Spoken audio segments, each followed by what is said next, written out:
नमस्कार। आज का ये जो वीडियो है वो उन स्टूडेंट्स और पेरेंट्स के लिए है जो अभी 10th 11th या 12th में हैं और नेक्स्ट ईयर नीट की प्रिपरेशन करके डॉक्टर बनने का सपना संजोए हुए हैं।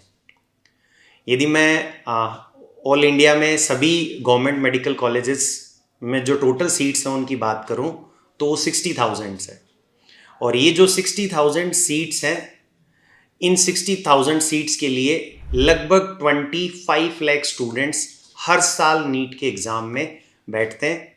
यदि मैं एक स्टूडेंट के सक्सेसफुल होने की बात करूं या उसके सक्सेसफुल होने की सक्सेस रेट की बात करूं तो वो लगभग 60,000 अपॉन 25 लाख इंटू 100 आप करोगे तो लगभग 2.4% के आसपास आएगी।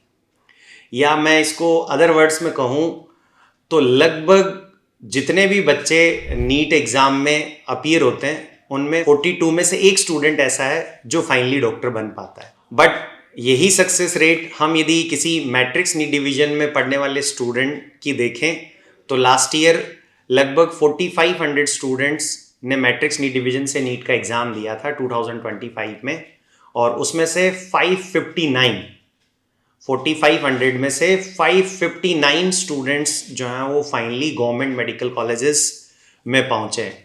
तो यदि 559 अपॉन 4500 इंटू 100 हम करें तो लगभग ये 12.5% के आसपास आता है। या अदर वर्ड्स में मैं ये कहूँ तो लगभग 8 बच्चों में से एक बच्चा डॉक्टर बन रहा है, जो ओवरऑल नेशनल लेवल की सक्सेस रेट थी 2.4%, उससे लगभग 6 टाइम्स है। यदि हम मैट्रिक्स नीट डिवीजन के लास्ट 2 ईयर्स की रिजल्ट्स की बात करें तो टोटल 976 स्टूडेंट्स ऐसे हैं जो देश के टॉप एम्स और गवर्नमेंट मेडिकल कॉलेजेस में पहुंचे हैं, जिनमें से 71 स्टूडेंट्स एम्स में। और यदि हम राजस्थान की टॉप गवर्नमेंट मेडिकल कॉलेज जैसे एसएमएस जयपुर, आरयूएचएस जयपुर और एसपीएमसी बीकानेर की बात करें तो उनमें जो है वो 69 स्टूडेंट्स पहुंचे। तो आज के इस वीडियो में हम यही बात करेंगे कि मैट्रिक्स नीट डिवीजन में ऐसा क्या है कि यहाँ पे जो सक्सेस रेट है एक बच्चे के डॉक्टर बनने के जो चांसेस हैं वो नेशनल लेवल से लगभग 6 गुना ज़्यादा हैं, या लगभग यहाँ पढ़ने वाले 8 बच्चों में से एक बच्चा जो है वो डॉक्टर बन रहा है। तो इस फिनोमिनल सक्सेस रेट को अचीव करने में जो सबसे इम्पॉर्टेंट फैक्टर है और जो सबसे पहला पॉइंट है वो है फैकल्टी क्वालिटी, है ना।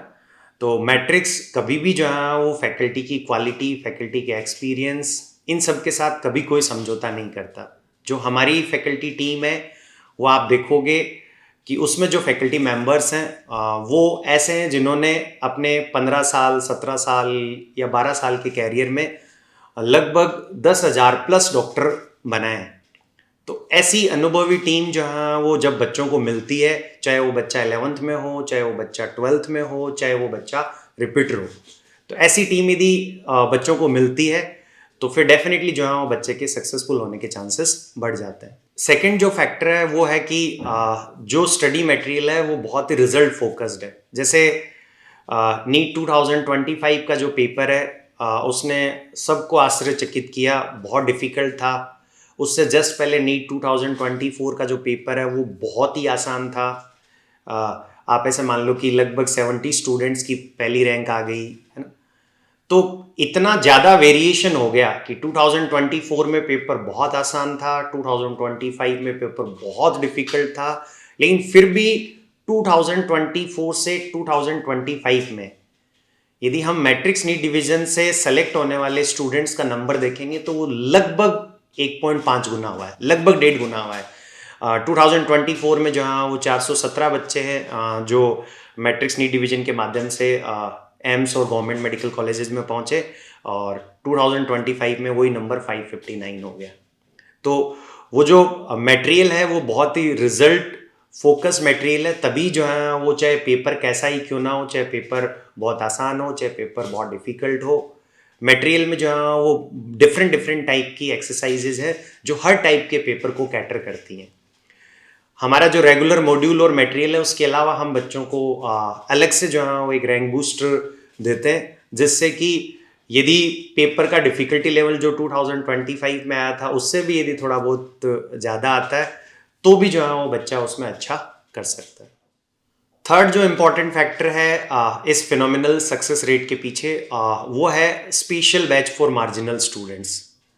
जैसे हम हमारे 11th में एक अलग से बैच बनाते हैं अच्छे बच्चों का, 50 बच्चों का, 40 बच्चों का, है ना। 12th में भी हम एक बैच बनाते हैं, सभी लोग बनाते हैं। बट मैट्रिक्स नी डिवीजन में स्पेशल ये है कि हम ऐसे स्टूडेंट्स, भाई एक बच्चा पूरी साल भर मेहनत करता है, उसके बाद भी कुछ बच्चे सेलेक्ट होते हैं, कुछ बच्चे सेलेक्ट नहीं होते। जैसे हमने अभी बात की कि देश भर में जहाँ वो 2.4% सक्सेस रेट रहती है, लगभग 42-43 बच्चों में से एक बच्चा सेलेक्ट हो पाता है। तो कुछ बच्चे ऐसे होते हैं जो कि पूरे साल भर मेहनत करते हैं, लेकिन कोई भी बैड लक होता है, किसी भी कारण से जो है वो सेलेक्ट नहीं हो पाते। वो सिलेक्शन से 5 नंबर, 10 नंबर, 15 नंबर, 20 नंबर पीछे रह जाते हैं। तो ऐसे बच्चों के लिए नेक्स्ट ईयर जो है वो आप एकदम सेम ही तरीके से प्रिपरेशन नहीं करवा सकते। तो उन बच्चों के लिए हम एक स्पेशल बैच बनाते हैं फॉर मार्जिनल स्टूडेंट्स, और उसमें भी जो है वो हमारी स्ट्रेंथ लगभग 50-60 के आसपास ही रहती है। और हम उन बच्चों की रेगुलर प्रोग्रेस को मॉनिटर करते हैं, उन बच्चों को पुश करते हैं कि भाई वो होमवर्क करें, रेगुलरली स्टडी करें। क्योंकि उन बच्चों में जो है वो कई बार थोड़ा सा ठहराव आ जाता है। वो बच्चे ऐसे सोचते हैं कि लगभग हमने पढ़ रखा है, सब चीज़ें हमें आती हैं, तो वो उतनी मेहनत नहीं करते। और यदि वो लास्ट ईयर उनने मेहनत की थी, लेकिन यदि इस साल वो मेहनत नहीं करेंगे, काम नहीं करेंगे, तो फिर जो है उनका सिलेक्शन नहीं हो पाएगा। तो उन बच्चों की स्पेशल केयरिंग के लिए हम एक छोटा बैच बनाते हैं। और अगेन जो है वो ये केवल मैट्रिक्स नी डिवीजन की ही यूएसपी है, और इसी के कारण जो है वो ऐसी फिनोमिनल सक्सेस रेट आपको दिखाई देती है। जो फोर्थ फैक्टर है वो है thoughtfully design 4 tier test system. जैसे मैंने अभी बताया आपको कि नीट का जो पेपर है उसका डिफिकल्टी लेवल जो है वो बहुत ज़्यादा वेरी करता है ना। मैं एक डेटा पॉइंट आपको और देता हूँ कि नीट 2024 में जिस बच्चे के 650 आए थे उसका सिलेक्शन नहीं हो पाया था, और नीट 2025 में जिस बच्चे के 650 आए उसकी जनरल कैटेगरी में अंडर 100 रैंक थी। तो इतना ज़्यादा वेरिएशन जो है वो दोनों साल के पेपर में था। तो थ्रू आउट द ईयर बच्चे की जो प्रिपरेशन है, बच्चे की जो प्रैक्टिस है, वो दोनों टाइप के पेपर्स की होनी चाहिए। तो इसके लिए जो है वो हम लोग 2 टाइप के test throughout the year करवाते हैं, एक पीटी पीरियोडिक टेस्ट और एक सीटी क्यूमुलेटिव टेस्ट। और जो क्यूमुलेटिव टेस्ट होता है उसका डिफिकल्टी लेवल नीट 2025 जैसा रहता है, प्लस उसका सिलेबस भी थोड़ा बड़ा रहता है। इसके अलावा ये पीटी और सीटी ये तो regularly through out the year 15 days से होते ही होते हैं। साथ साथ में बच्चा अपने पुराने टॉपिक्स को रिवाइज करे, इसके लिए जो है वो एक रिवीजन टेस्ट सीरीज चलती है, जो कि थ्रू आउट द सेशन जो आपने पीछे पढ़ा है उसका रिवीजन आपका हो जाए, इसके लिए चलती रहती है।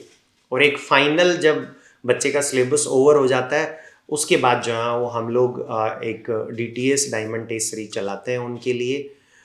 तो ये 4 टाइप के टेस्ट जो हैं वो यहाँ पे कंडक्ट होते हैं, और इसी टेस्टिंग सिस्टम के कारण जो है वो ये phenomenal success rate matrix NEET division ने अपने लास्ट 3 ईयर्स में अचीव की है। एक फिफ्थ और बहुत ही इंपॉर्टेंट फैक्टर है जो कि पर्सनल केयर एंड काउंसलिंग।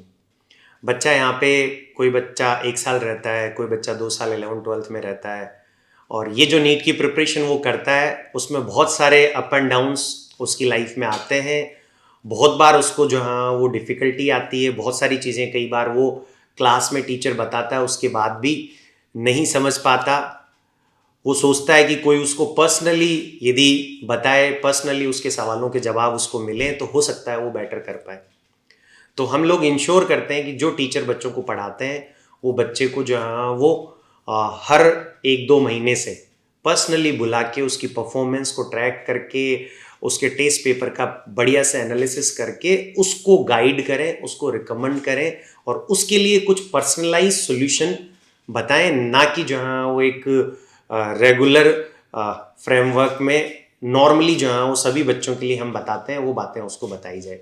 क्योंकि हर बच्चे की अपनी प्रॉब्लम्स अलग हो सकती हैं। किसी को हो सकता है फिजिक्स में प्रॉब्लम हो, किसी को केमिस्ट्री में हो, किसी को जूलॉजी में हो, किसी को बॉटनी में हो, किसी को किसी पर्टिकुलर चैप्टर में हो, किसी को जो है हो सकता है थ्योरी बहुत अच्छे से आती है बट टेस्ट में वो उतना अच्छा नहीं कर पाता। तो हर बच्चे की अपनी अलग इश्यूज हो सकते हैं, हर बच्चे के अपने अलग वीक टॉपिक्स हो सकते हैं। तो उसके अनुसार उसका पर्सनली उसके पूरे टेस्ट पेपर्स का एनालिसिस करके उसको जो है वो एक पर्सनलाइज रिकमेंडेशन टीचर्स के हेल्प से दी जाती है। इसके अलावा भी कुछ छोटे छोटे पॉइंट्स हैं, जैसे किसी बच्चे का कोई भी बैकलॉग रह जाता है या क्लास में किसी कारण से उसको कुछ चीज़ें नहीं समझ में आती, तो उन सब को कवर करने के लिए हमारी जो है वो एक डेडिकेटेड वीडियो लाइब्रेरी है, जिसमें कि सभी रिकॉर्डेड वीडियो लेक्चर्स अवेलेबल रहते हैं। बच्चा आके उनको देख सकता है। इसके अलावा जो है वो डेडिकेटेड सेल्फ स्टडी रूम्स रहते हैं। बच्चे को यदि ऐसा लगता है कि भाई वो घर पे नहीं पढ़ पाता या हॉस्टल में उसकी पढ़ाई उतनी अच्छी नहीं हो पा रही, तो वो यहाँ पे आके हमारे सेल्फ स्टडी रूम्स में पढ़ सकता है। इसके अलावा जो है वो मॉर्निंग शिफ्ट में और इवनिंग शिफ्ट में, और जब दोनों शिफ्ट एंड एक शिफ्ट एंड कर रही होती है, दूसरी शिफ्ट स्टार्ट हो रही थी, उसके बीच में 1 से 2 के बीच में जो है डाउट काउंटर रहता है, जिसपे कि सभी टीचर्स अवेलेबल रहते हैं। बच्चे को कोई भी डाउट है तो वो पूछ सकते हैं। तो ये सब कुछ ऐसी चीज़ें थी, फैकल्टी क्वालिटी, है ना, मार्जिनल स्टूडेंट्स के लिए special batch, 4 tier test system, personal care and counselling, ये सब ऐसी चीज़ें हैं जो मैट्रिक्स नीट डिवीजन को अलग बनाती हैं। और इन्हीं सब चीज़ों के कारण ये पॉसिबल है कि मैट्रिक्स नीट डिवीजन की जो सक्सेस रेट है वो नेशनल लेवल से लगभग 6 टाइम्स है, और लगभग हर 8 में से 1 बच्चा जो है वो डॉक्टर बनता है मैट्रिक्स नीट डिवीजन से। तो यदि आपका भी सपना जो है वो नीट की प्रिपरेशन करके डॉक्टर बनने का है, तो आप आइए मैट्रिक्स नीट डिवीजन में, हम मिलकर जो है वो इस सपने को साकार करने की कोशिश करते हैं। Thank you.